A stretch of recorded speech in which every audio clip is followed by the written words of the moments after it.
I hear a lot of coaches say, I'm going to coach like Mourinho. I'm like, well, you coach 9-year-olds. So I would hope you don't, tactically and emotionally. Even if you're a penalty taker for your team, you're going to miss. So it teaches you, like, how do you deal with that? How do you bounce back? Once I figured out how good Burnley really was, I was like, well, I've been telling everyone I'm a Burnley supporter for the last year. I can't go back on my word. Welcome, Cam Welty, to the Young Athletic. How are you doing today? Doing good. Cam is a surf coach, a Ventura Surf coach. What ages do you have again? I have two 2014 teams, boys and a girls, and then I have a 2009 girls team. Yeah? Yeah. And how are they going? It's been great. Haven't lost yet. None of the teams. Undefeated? Undefeated All still. 3 teams? Still, we had a couple of scares this weekend, but Wow. but we're still undefeated. Wow. How did that happen? It's the team's been playing really well. Yeah? I've been lucky. I got 3 good groups. A couple I've had for my 2014 girls I've had last year as well. So I've gotten to know them pretty well. And we've just been rolling.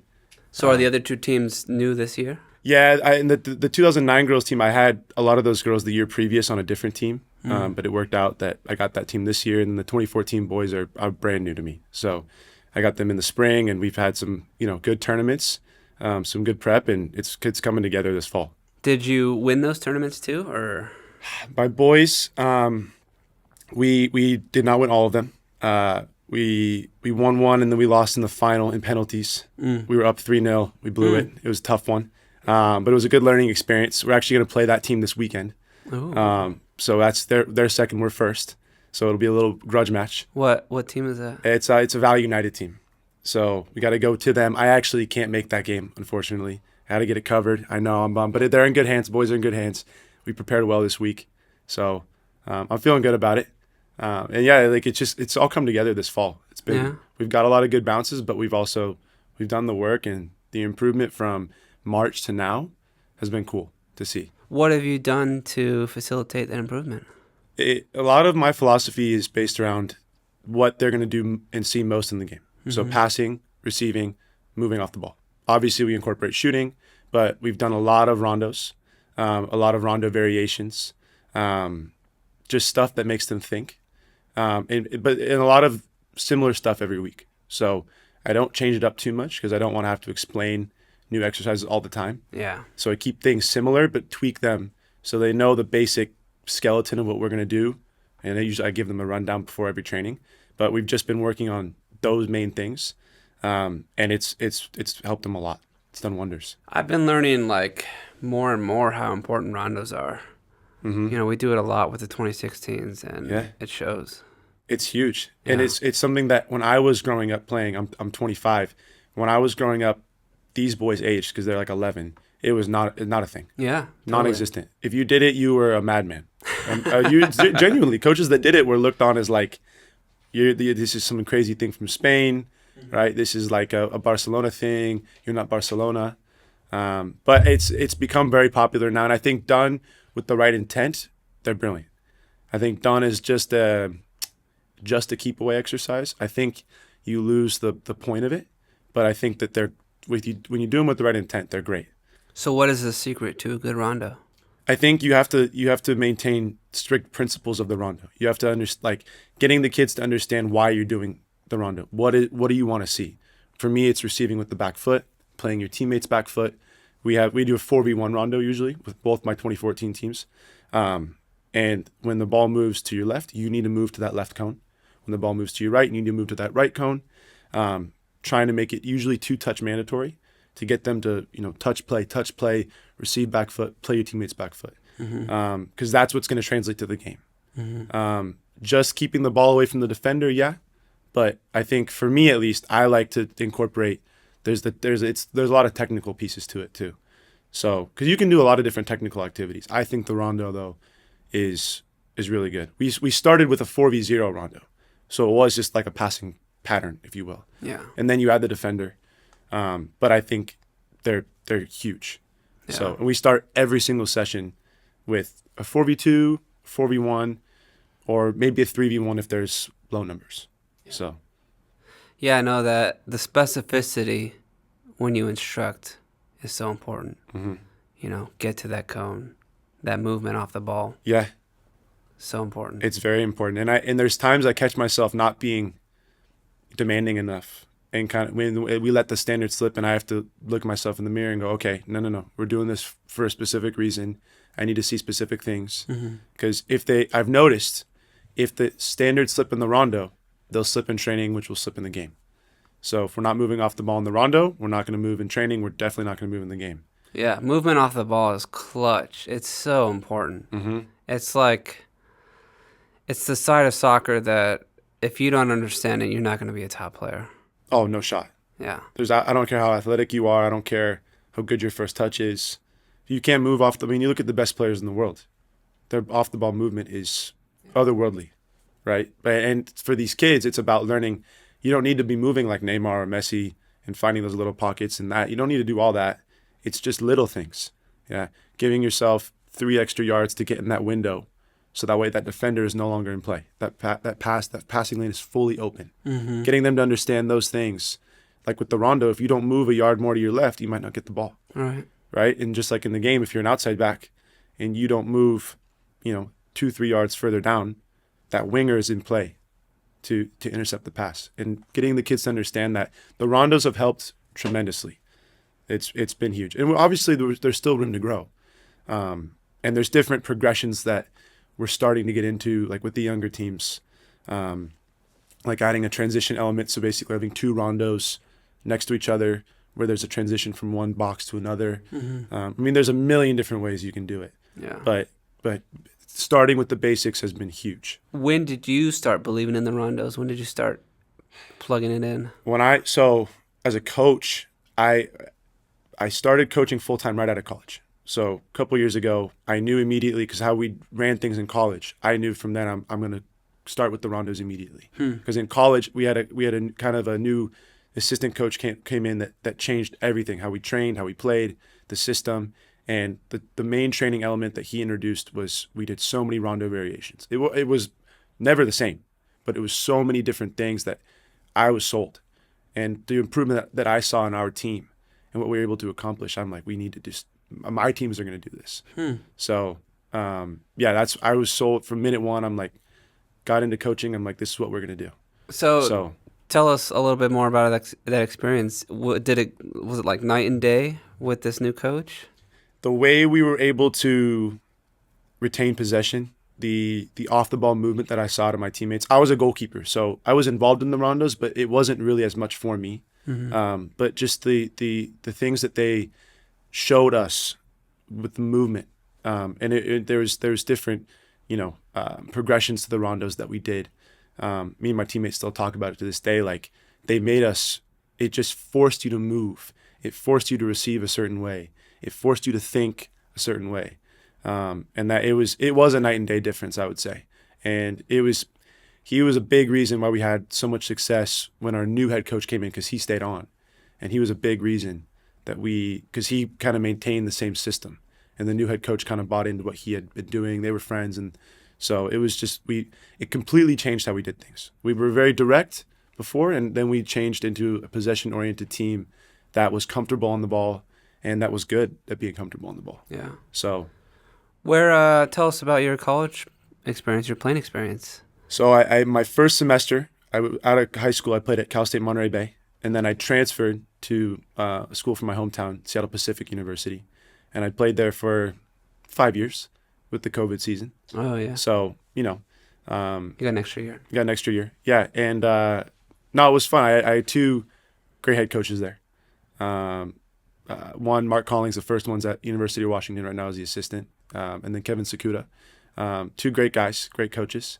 And yeah, it was a blast. I love my college playing experience. Yeah. Obviously highs and lows, like any playing experience, but no. Were you the starting goalie freshman year, sophomore year? No, I did not start consistently until my senior year. The guy ahead of me, Lars Hellerin, he's a professional now. He's a very good goalkeeper.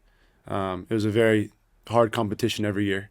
And yeah, when he left, I got my turn. But yeah, it was tough. It's the reality of the goalkeeper position, though. It's so few opportunities. Very few opportunities, and I had some, to try and maybe get my foot in the door, and I didn't always take them. Some I did okay. Some, it was to root out a established number one is very hard. And he's a very good goalkeeper. So, What is unique to playing goalie that, us field players wouldn't understand? I think, well, one, it's the minutes, right? There is no competing for shared minutes. Like as let's just say a random position, fullback, left back, right? You can compete for minutes. Maybe you can compete for 30 minutes a game, 25. As a goalkeeper, it's all or nothing, right? And it is hard to beat out an established number one goalkeeper. Not that it's easy to beat out an established left back or an 11, right? But the goalkeeping position is very much, you go with what you know as a coach. And now being as a coach, I get that. I understand it. And there is just so much of a pressure element. You're always involved. You are almost always held liable in some sense for goals, right? Which is fair, right? I mean, we are the last line. And you can't hide.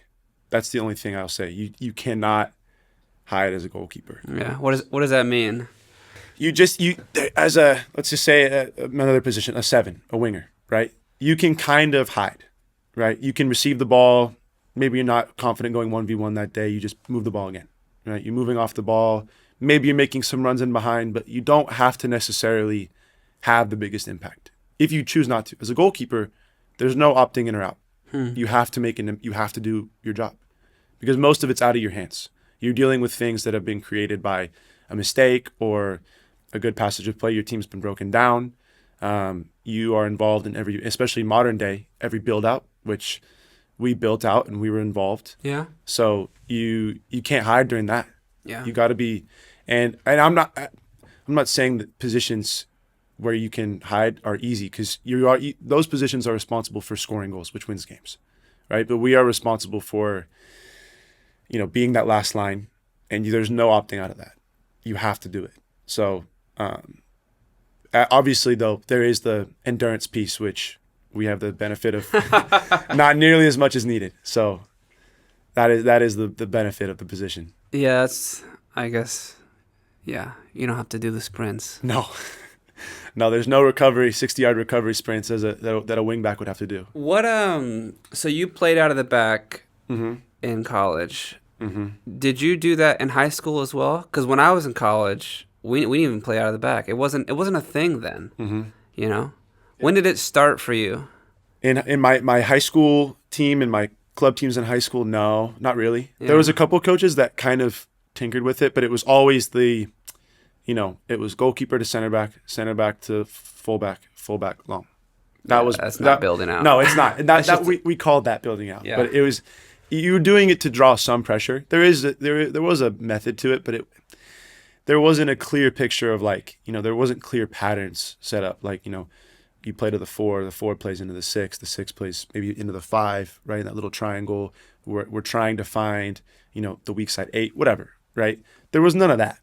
And in college, it didn't happen until that assistant, Josh Sweat, came in. Yeah. When he came in, that was how we were going to play. And I don't know if you're familiar with Roberto De Serbi. He's the manager of Marseille now. He was at Brighton in the Premier League. That's who my coaches in college modeled our build out off of. And if you ever watch his teams play, he's at Marseille now, it is very bold in the build out. Sometimes some would say to a fault at times. It's very, risky, but that's how he wants to play, and there is a method to it. But yeah, when I was in high school, it wasn't a thing. Yeah, it wasn't a thing even until I would say my sophomore year is when my assistant came in. So yeah, crazy how soccer changed. Very much so. Totally different. You don't see as many teams being as direct necessarily, especially. I can't speak to the college level right now because I've been removed for a couple of years, but at the club level, I'm seeing more and more teams try and play. Yeah. Try and keep the ball on the ground, trying to find certain patterns of play. Yeah. Trying to build out. Yeah, I mean, we build out. Yeah. Partially because I've got little girls and they can't kick it that far. Yeah. You have to pass. Exactly. I'm with my 2014 girls. I have my center back. She can strike a decent ball. My goalkeeper can too. So we will play short. If the other team presses very high, then it's can we look to the second layer?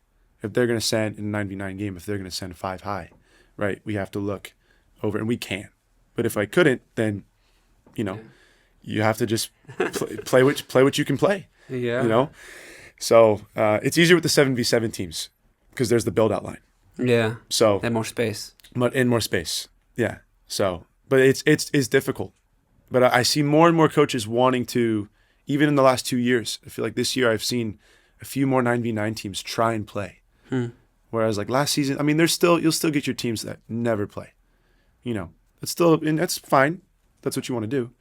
I don't think you're setting kids up for success In the future. that way. Yeah, because everyone wants to be able to do it. All the coaches do. Exactly. And I would say it's easier for kids as they get older. Like if you're on let's just say you go to high school. Your high school coach wants to play direct, 3-5-2, low block. That's easy to learn. There's not much that goes into that. You have the right mentality to defend and work for your team. But it's harder at that age to learn, how to really play and the off the ball movement that's necessary, the pattern recognition that's necessary, the technical ability that's necessary. Whereas playing in a low block, that's, just a counterattack mindset. That's not that hard.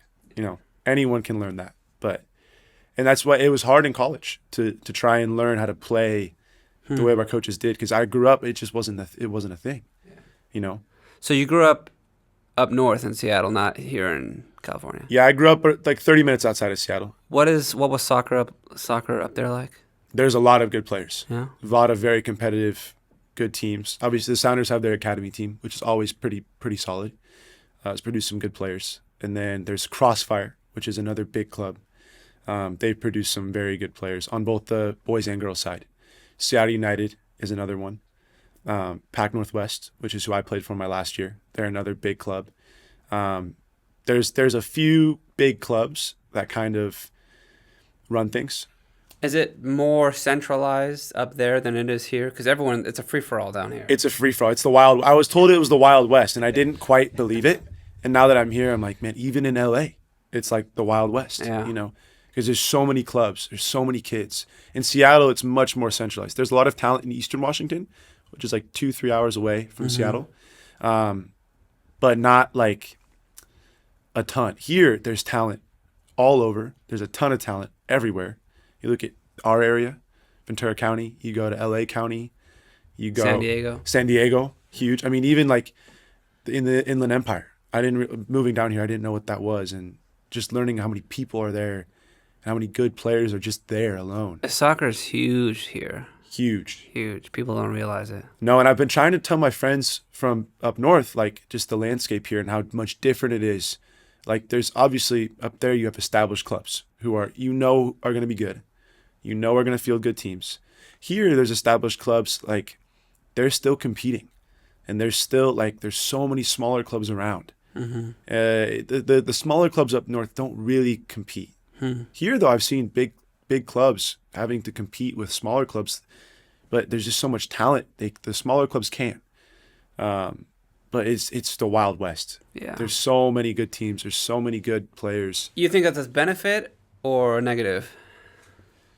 I think it's good that there's so much talent to go around.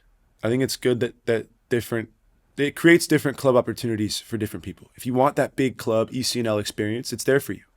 And it's a competitive environment. Obviously, it's not. Those teams are generally going to, I would assume, good, just because there's so many kids to pick from. And like at LAFC, for example, their teams are generally pretty good. They have a lot of kids to pick from, right? The teams down in San Diego, there's some big clubs. Or you look at even like a LA Blues, the teams I've encountered from them, even their second or third team, they're good because there's so many players to pick from. Now, I think the only downside is players probably get overlooked a lot here, I would assume. In our area, maybe not as much because there's just not as many people here. But I can't imagine like in an area like in LA, like that's just there's so many kids, at like Orange County, like a West Coast.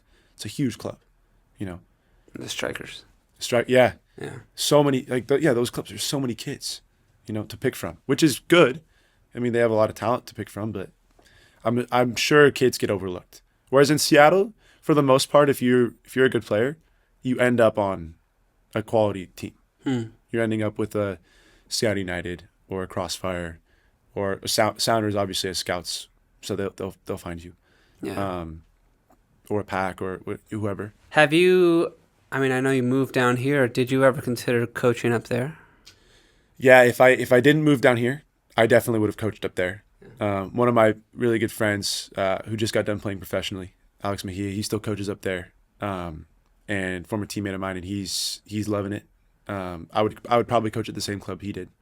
Do you think you would enjoy that kind of environment versus the environment down here?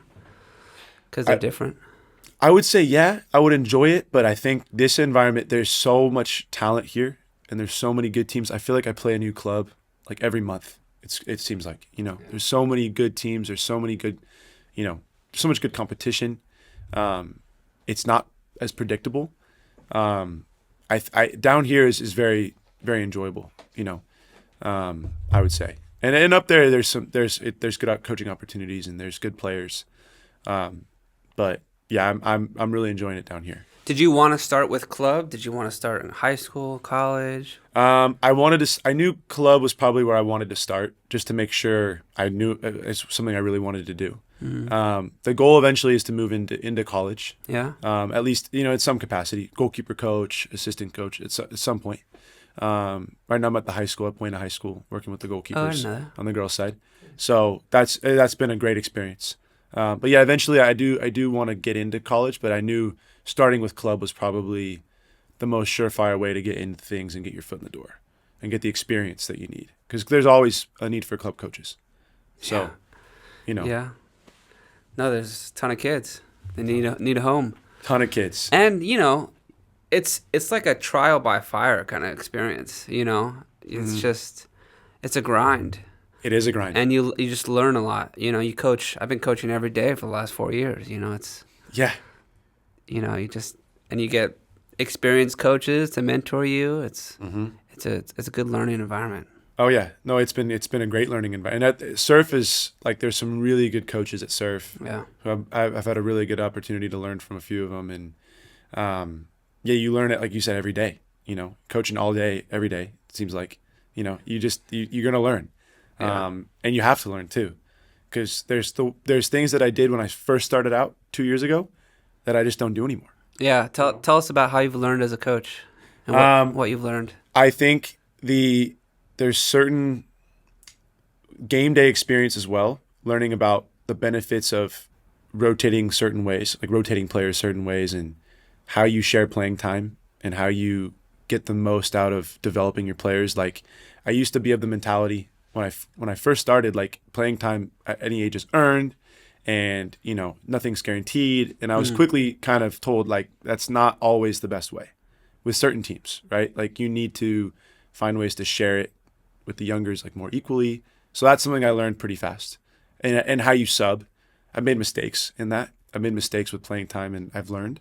Yeah. I've had certain coaches tell me, and I've just had certain experiences where I'm like, well, I'm not going to do that again.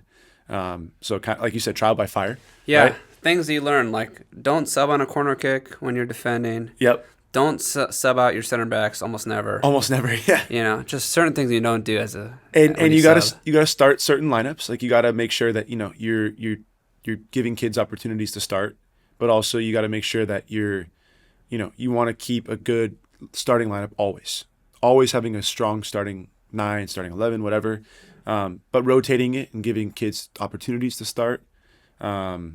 I also learned too that experimenting with positions is huge. Like getting kids to try new things. I've surprised myself. Like there's been kids that I've put in new positions that I just thought maybe this works, and it has. But before I was so locked into kids are certain positions, and kind of the naive, inexperienced coach mentality. You can't be afraid to try things. No, as a player or as a coach. No, you can't be afraid. You have to just be, You have to go with your gut a lot too. Like there was a game last weekend that I should have switched formations, and I switched the last 10 minutes, and we were by far the better team. And I'm kicking myself because I knew if I switched to half, we maybe win the game. We squeaked away with a 1-1 draw, got like a late penalty. But I mean, if I would have switched earlier, things probably are different. We probably become more dominant. And does the other team adjust? Who knows? But so you had a gut feeling, but you didn't listen to it. I had a gut feeling at halftime, and I said, no, we'll change, at it was an 11-a-side game, full 90 minutes. So I'm like, well, we'll change probably at the 70th minute if we need to. And I still didn't change, and I waited to like the 80th minute. And I changed, like, I don't think the change necessarily contributed to the penalty because it was right before the penalty. But after the penalty, we were on the front foot. Part of that was the momentum from scoring and having the equalizer, but also the formation change was huge. But I should have done it. And that's stuff I'm still learning. Obviously, we're all learning that. I coached last year with Andrew Montenegro, who you coach with. We were coaching a 2013 girls team together because they needed coaches to step in. And that was one of the first things that I learned from him because I had a gut feeling to do something and I didn't do it. And he said, just go with your gut. You got to trust it. If it works, great. If it doesn't, you just adjust, So, but if you leave things to the last 5 minutes, there's not a chance. No, there's no adjusting, And if it works, you're kicking yourself because you're going, why didn't I do that 20 minutes ago? So there's always, like you said, you're always learning. It's a trial by fire because you get burned a lot with things you do and don't do. So, but luckily I've had a lot of positive experiences, I've learned a lot from the positives as well as the negatives, but, there's been things that I've done that have worked and I'm like, oh, I'm going to keep doing that, You're a goalkeeper. Have you always been a goalkeeper? Yeah. I was made a full-time goalkeeper when I was like 9. Yeah. So I was told. Why is that? Were you good with your hands? Were you tall? Yeah, I've always been pretty tall, and I was baseball first, basketball first. Like I was always like sports that you use your hands a lot, and I just that translated well to goalkeeping, and it was a position that immediately the moment I put the gloves on, I'm like, okay, I'm home. Yeah, like this feels right. Really. And at the time when I was younger, I didn't enjoy playing in the outfield as much because on my club team that was on initially too. Those kids have been playing club for a couple of years. I was new. I wasn't great technically, but I was good with my hands. I was a good shot stopper. And at that time, we were never asked to play out. So, I didn't need to use my feet. It was great. As I got older, especially when I got into college, I realized how making a goalkeeper full-time at 9 is, in my opinion, almost never the right thing to do. You have to get them some field experience. Or if you're not going to do that, then you have to incorporate them in everything in training. And you have to be very demanding of them in training, which is difficult because there's some goalkeepers that they want to be a goalkeeper and they don't want to be an outfield player and they don't want to use their feet. But today's game demands it. Have you always been, you mentioned you played other sports. When did you just decide, soccer's the one for me? Has it always been a fire for you? No, I was about 14 when I made this switch. Baseball was pretty much number one, really? But I was starting to become better at soccer. And I was realizing, I'm like, okay, soccer's probably my path to play a sport in college, which is something I'd wanted to do for like a long time since I was in middle school. When you don't even really know if you want to do it, you think you do. But that was what I told myself for like a long time. Since I was like 11, I'm like, I'm going to play in college. And I realized around 14 that I was becoming better at soccer and that I was just enjoying it more too. And in baseball, I had like a small tear in my shoulder, my labrum, which was going to cause me to be out for like months if I were to really fix it. And even as a goalkeeper, it wasn't comfortable, but I could play through it. The throwing motion was what was causing me the pain. And so I realized, I'm like, man, I just got to focus on soccer. I just got to make it the number one. And I don't regret the decision at all. And that, like, from the moment that happened, I'm like, okay, I'm bought in, and that was the true, like, beginning of like the real love of the game. Was that freshman or sophomore year? That was my freshman year. Freshman year. Yeah, just after my freshman year ended, I was like, okay, you know what? Like, soccer's number one, and I'd started to like, I'd watched like games before, but I wasn't like super into it, and then I started like watching so many more games, becoming more invested in like, certain teams that I liked, like style of play wise. Like I became more tactically aware, whereas before I didn't really care about that stuff. I just wanted to go play in goal and play games, and I didn't care about the tactics or anything. And then after that, though, I was like, okay, I'm fully in. I want to learn everything I can learn, and I think that set me up to be wanting to be a coach, because I learned that like the tactical side of the game intrigued me. When I was younger, though, I just didn't care about it as much. So It's funny to hear you describe it this way because so many non-soccer players call it boring.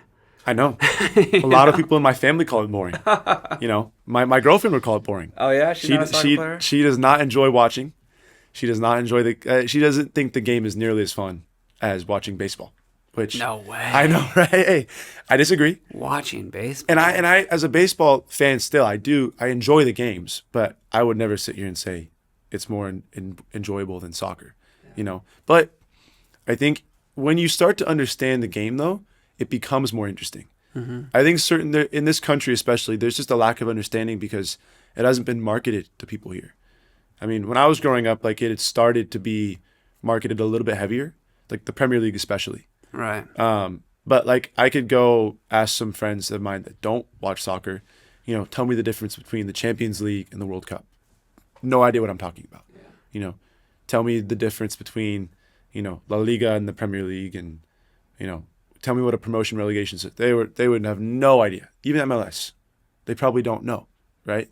Because it just hasn't been marketed. So yeah. Watching is huge. It's becoming more popular though. My younger boys, there's quite a few that are very invested. A couple of my younger girls watch. My older girls, there's a few. But just amongst the club, like different kids I coach at camps or whatever, like there's a lot that know quite a bit. Whether it's the Premier League, La Liga, Serie A, or national teams, whatever. Who did you say your team was? I support Burnley. Burnley. My first ever club coach was from Burnley. Okay. And this is when I was 9 or whatever, and I didn't know anything. And he told me Burnley is the best club in the world because I asked him. But he was saying that as, you know, it's his team, you know. Yeah. And I took that as that's what it was. But little did I know we were getting relegated that year. And I'm loyal. And for a year, I didn't really watch. I didn't know much. And once I figured out, you know, how good Burnley really was, I was like, well, I've been telling everyone I'm a Burnley supporter for the last year. I can't go back on my word. So that's how it came to be. That's funny. And I'm a loyal guy. I'm sticking with them. There's been a lot of ups and downs. I got to go see a game in 2019. You know, you can choose who you want to support. I chose them. Unbeknownst to me, I did choose. It's fun supporting a smaller club. Yeah. There's some. I mean, getting relegated, it might seem like the end of the world, but winning the championship is fun in England. Like as a fan, that's a fun experience. Mm-hmm. You know, you get to beat up on some teams. Are they still in the championship? I don't even know where they are. We finished second last season, so we're in the Premier League right now. Okay. We're in the relegation zone, but it's early, so gotta get out. You gotta get out. It's the prospects are not great. Who else is in the relegation zone? In the relegation zone right now, I believe it is Wolves is with us, and is West Ham with us still? Oh yeah, West Ham was pretty West Ham. I know. Brentford's not too far away, I don't think. Forest also is not far away because Nottingham Forest has not been good this season. Right, yeah. They hired Ange Postecoglou, and that has been a dumpster fire, unfortunately, for them. So, yeah. But we'll be fine. I think we finished 17th. I think we finished just above. Yeah. I think Leeds, Wolves, and West Ham maybe go down. West Ham just hired a new manager, but I don't know. I'm not confident. Do you know all these managers? Do you know their tactics? I know a good amount. Yeah. I do try and learn from as many as I can. You know, obviously they're coaching at a professional level, so I hear a lot of coaches say I'm going to coach like Mourinho. I'm like, well, you coach 9-year-olds, so I would hope you don't. You know, tactically and emotionally. But there's things you can take, right? There's different principles. Like for me, I love Guardiola. You know, he's obviously one of the most influential guys ever. Mm-hmm. Klopp was huge for me growing up. I think Klopp was a major, especially in the way teams press and the way teams counter press. I think he revolutionized a lot of things. You know, there's guys like De Serbi who my college coaches were big on. There's Gasperini in Italy. He coaches Roma. I'm a big fan of his. So there's a lot of these guys that I try and follow and figure out like how they do things and try and watch videos of their trainings too, to see like their exercises and what they're trying to do, and then maybe stealing and like dumbing it down a little bit, you know, simplifying things. Because youth players, obviously, you're looking at professionals versus youth players. You have to simplify things. Yeah. You know, so or else you're asking a lot. You know. Yeah, you're doing the wrong exercises. You are. And when I first came in, talking about mistakes I made when I was first coming in, I took the exercises from my college team and I tried to make my club teams do it. And I immediately came in and there was a top boys team that needed a coach, and they were good players. And I tried it with them. It wasn't working, and I kept trying, and then I realized they're just kids. They can't do what I'm asking. So then I had to simplify things, and then it started working. But there was like certain rondos and certain positional games and certain restrictions I was placing on them that I'm like, it's just not. Yeah. It's not going to work. Like I was too many rules for kids. They don't get it. Too many rules. They don't get it, and there's just too many things.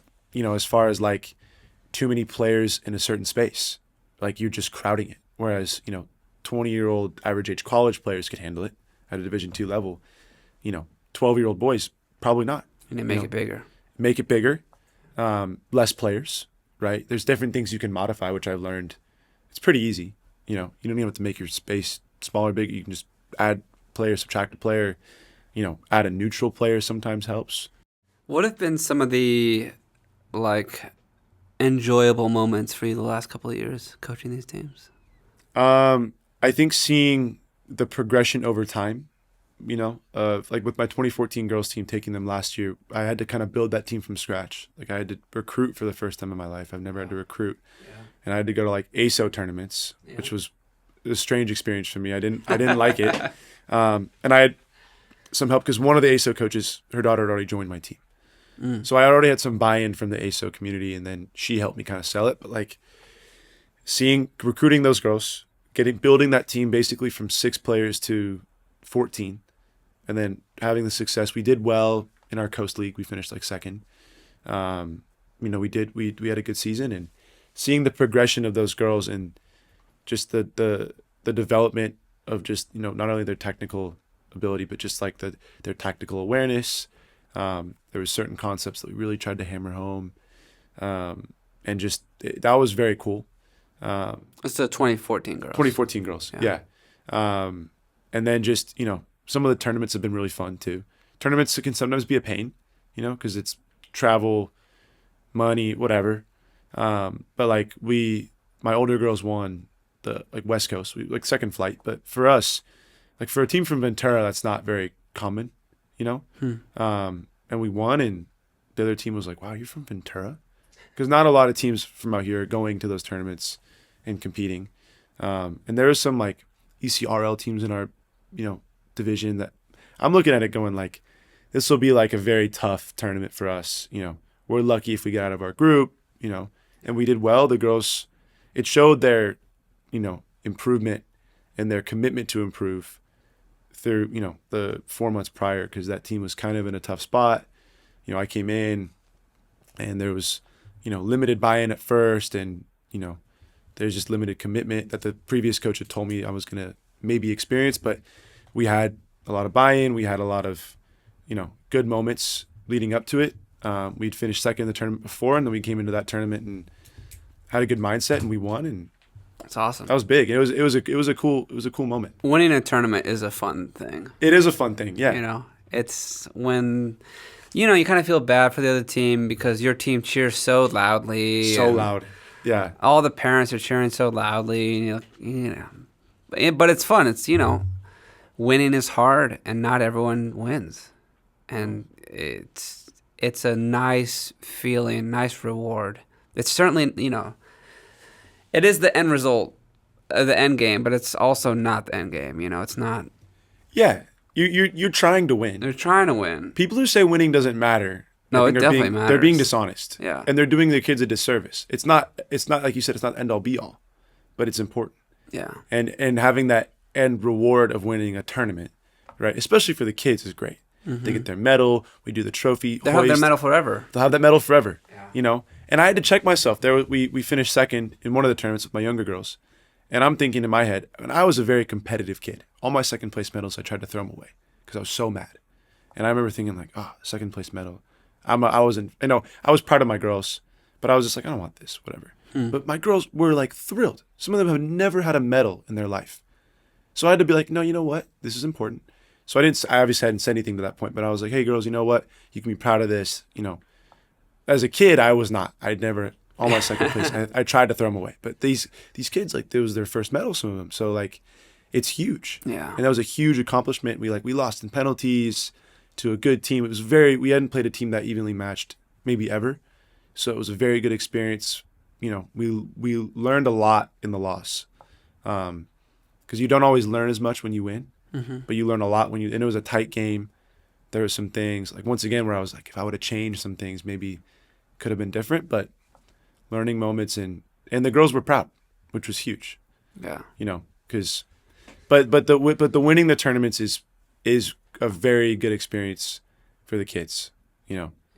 So obviously you want to challenge them, but you want to give them ones that they have a good chance, you know. Yeah.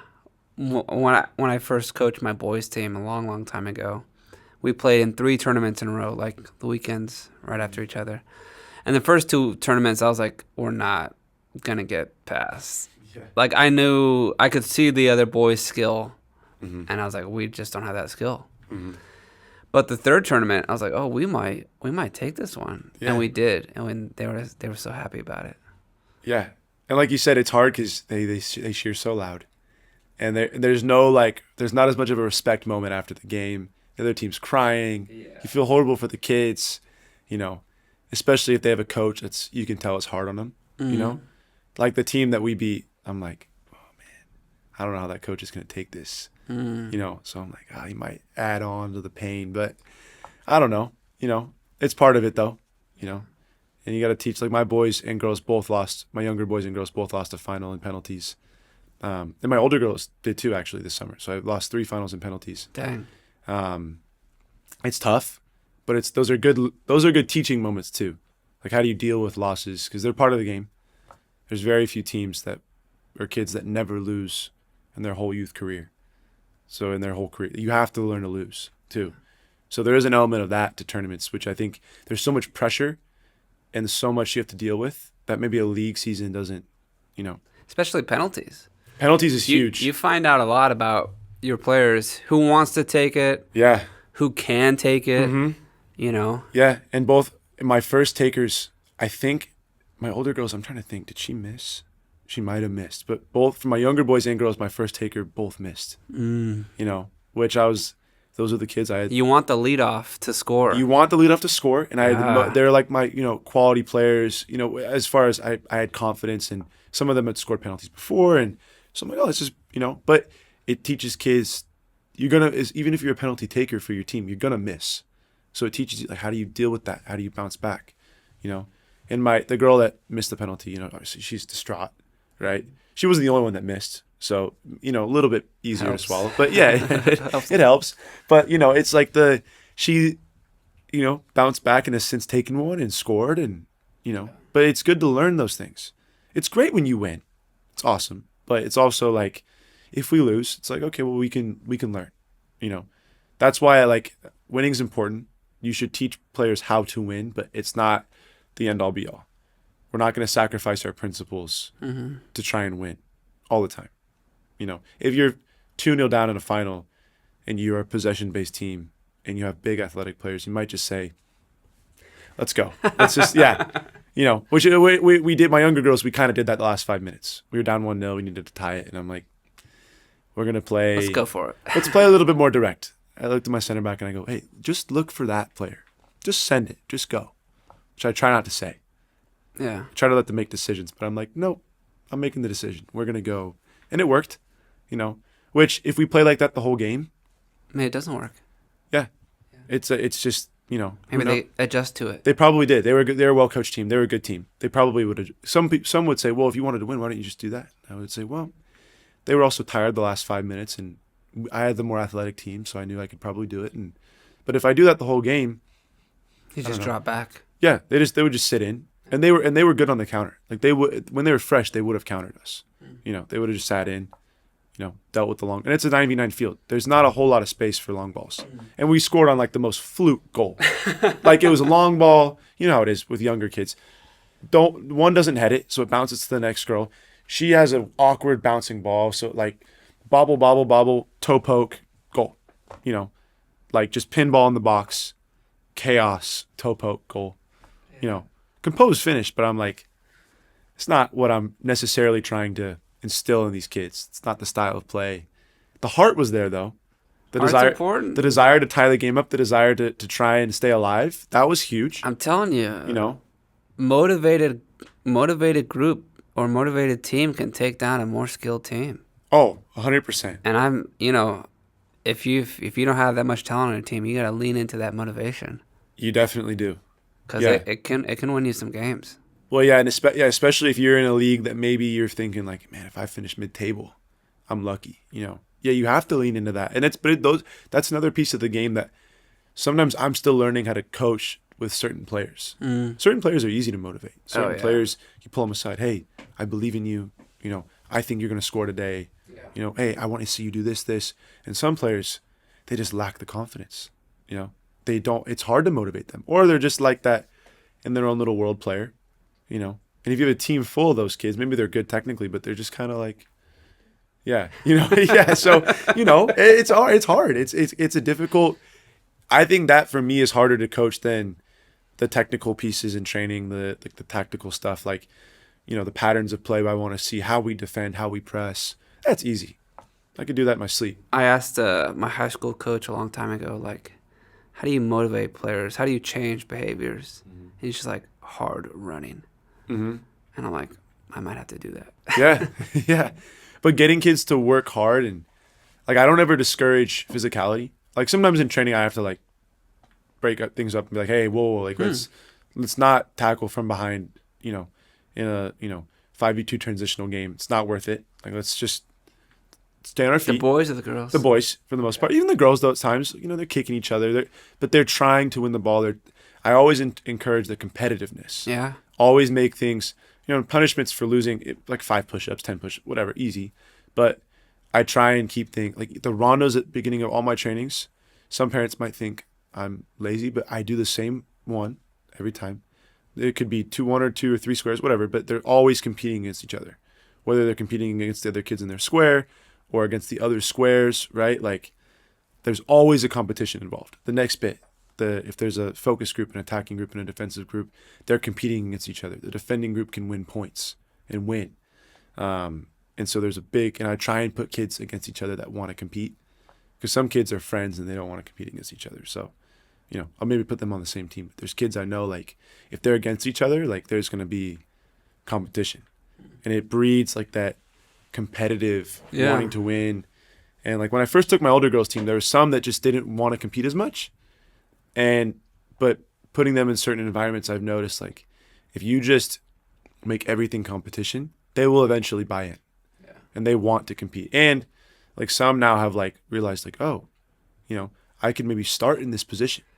So I need to be, whereas before the position they were playing, like, they weren't a starter and they're earning, just whatever minutes. But some, like, they've made position changes, and so they're like, oh, if I compete, I can earn starts, So it's keeping this competitive is huge. It is a competition.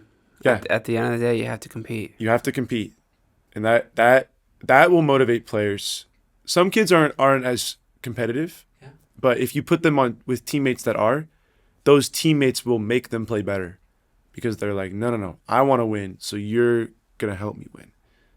Which you have players that carry the boats, and you have players that they're along for the ride, which is fine. Yeah. But you gotta. I also try and give power to the players, like, give them ownership of certain things. Like, I'll say, hey, for your team, you're gonna decide the formation. I want you to be, if you're playing in a 4v4 game, you're gonna be the bottom of the diamond. You're gonna be facilitating things. You're gonna I want you to be vocal. I want you to if you need to make a change, you need to make a change. Whatever, right? You ever have your older girls lead a whole practice? Lead a whole practice? No. God, or no. half a practice? That would be interesting. There's some that I would trust, and there's some that no way. I did that with my older boys. I had them for 4 years. Okay. So I was like, all right, guys, you got to come up with the start of practice, what we're doing, why we're doing it, what it's for. Interesting. And I had them pair off so they weren't by themselves. Yeah. But we did that the whole spring. The whole start of practice. Interesting. The boys had to bring something. And it gave them some, like, ownership of it. Yeah. And Well, I'd like to think it did. Yeah. Yeah. But that was the intent, and that was I like that. Yeah. I mean, I think Just a way to, like, for a team that's been been around a while, Mhm. an older group of girls or boys that could do it or need the new challenge. Yeah, Yeah. I like that idea, and I think there's some girls that would really on my team like they would enjoy it. Well, you said this earlier, and I wrote it down. A commitment to improve. Mm-hmm. You have to find players that really have a commitment to improve. Yes. And in soccer, some people want to improve in other things, and soccer's maybe not their thing, but they're on the team right now. Yeah. But finding players that have the commitment to improve. It's huge. And as a coach, you have to push yourself. Am I improving myself? Am I watching all the sessions? Am I rewatching all the games? Yeah. We always have to be improving ourselves, or else we're being hypocritical to our players, Or it's just you're not doing what you should be doing. You have to find your calling. Yeah. And part of finding it is, what do you want to improve? What does that naturally come to you? Yeah, exactly. Yeah. But there's a lot of, like in our club, for example, like I see so many parents that are pushing their kids and that are supporting their kids. Like so many kids want to do more. They want to play more. And there's a lot of parents that are providing a great environment, whether it's private training on your own, trying to train with multiple teams. And I think that's great. I think there's more, though, that could foster that commitment to improve. Because there was times when I was a kid that I didn't want to do extra training necessarily, but my dad pushed me. My dad was like, no, you should do it, And it wasn't like you have to. It's like, no, you should, And it was that it got instilled in me at a young age that you have to commit to wanting to improve, or else you're going to fall behind. And if you're constantly putting it off, or you're just not committed to it, you're just not doing it consistently, you will not see the same improvement. I passed up so many kids when I was younger just because I just did more. That was really the only reason. I mean, there was kids when I was 14 that were better. And then by the time I was 18, I'm like, well, no, I'm better than you now. That's the funny thing about coaching the youth levels. You don't know what's going to happen in a couple of years. No. You don't know if your worst player is going to become your best player, or your best player is going to become your worst player. It's so crazy how, growth spurts change things, how certain kids things just click, once they hit a certain age, they're like, oh, I get it now. I get it. Yeah. Yeah. And they're like, so many of my parents on my younger teams, they're so concerned with being on the second team. And I go, guys, it's not the end of the world. One of the best players I played with in college, 4-year starter at center back, Ed Wise. Ed Wise at this age was on the D team. He had just moved from England. He was on the D team. He was shy, nervous, maybe not that coordinated, And then he grew a little bit. He got more coordinated. And the coaches realized, oh, this kid's good. And by the time he was 12, 13, 14, he was established on the top team. He played on the Crossfire Academy. He was, very, very good at the time, the DA player, and he was a very, very good college player.